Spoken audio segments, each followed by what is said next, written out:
Today I'm going to be talking about Evan Mobley's offensive leap under Kenny Atkinson. So as we can see in this clip, Mobley realizes he has a size advantage and he goes and initiates the contact on OG Anunoby and he just finishes with a beautiful floater. But as we can see, a stark contrast in the Knicks series 2 years ago in Game 4. He gets the ball here. He has a mismatch on RJ Barrett, but he doesn't want to initiate contact, so he travels here trying to pass it out and gets called for the travel. But as we can see here, this is this season. Normally, Mobley a year or two ago would try and pass it to Donovan Mitchell or Dean Wade. But what he does here, goes to his left, he gets bumped, and then he probably has his player of the season on KJ Martin and Andre Drummond, just yams all over them. Beautiful. As you can see here, this is just a guard pick and roll. New York, poor miscommunication there as Mikal tries to hedge, but Cat has already switched. So that just gives Mobley enough space. Finishes with the left hand. But as you can go back here, I want to talk about something.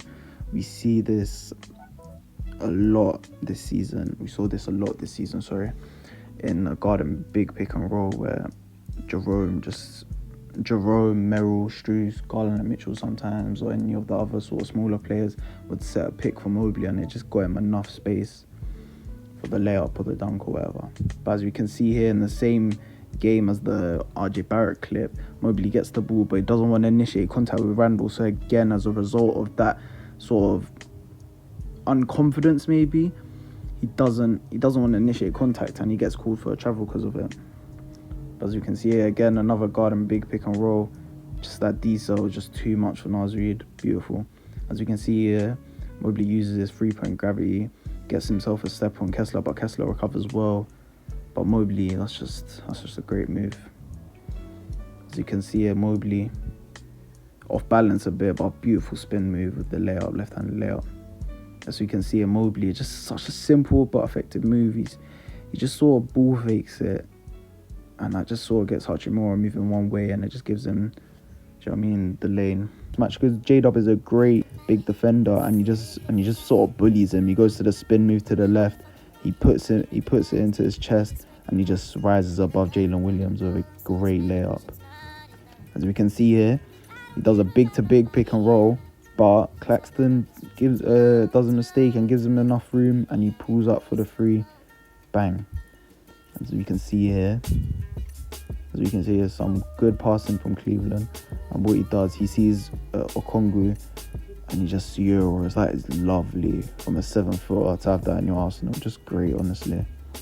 As we can see here, this is something that Mobley has struggled with, the mid-range. I believe if he wants to get into the next level, he should, but as again, he initiates the contact, might get fouled there, and just rises over Caleb Martin with a brilliant shot.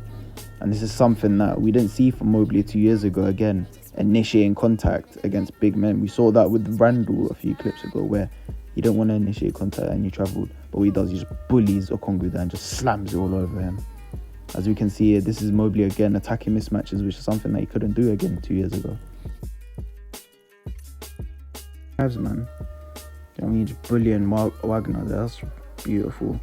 And this is probably, I think, I remember watching this and I was like, I know Mobley's gonna have a great season. This is Scotty Barnes, who Raptor and Cavs fans have argued over each other, and look at him, he just hits a beautiful fadeaway over him, swishes it. Beautiful. As you see again, initiating the offense, sort of rejecting the screen from Merrill and just going up. Beautiful. As you can see on LeBron James, just doing an in and out dribble here. That in and out dribble sort of gets LeBron moving one way and it gets Mobley a step, and Mobley just too big for LeBron, too large. As you can see, he can't get a handoff, and DeAndre Jordan's giving him too much space. He tries to contest, but just too late. Bang. And this is Mobley's career high game, where he was just, everything was going in for him. He was hitting threes. It was going great. And this is him again against Scotty, just hitting that little 10-footer. Do you know what I mean? This is Mobley again initiating the offense, just driving fast breaks. Beautiful.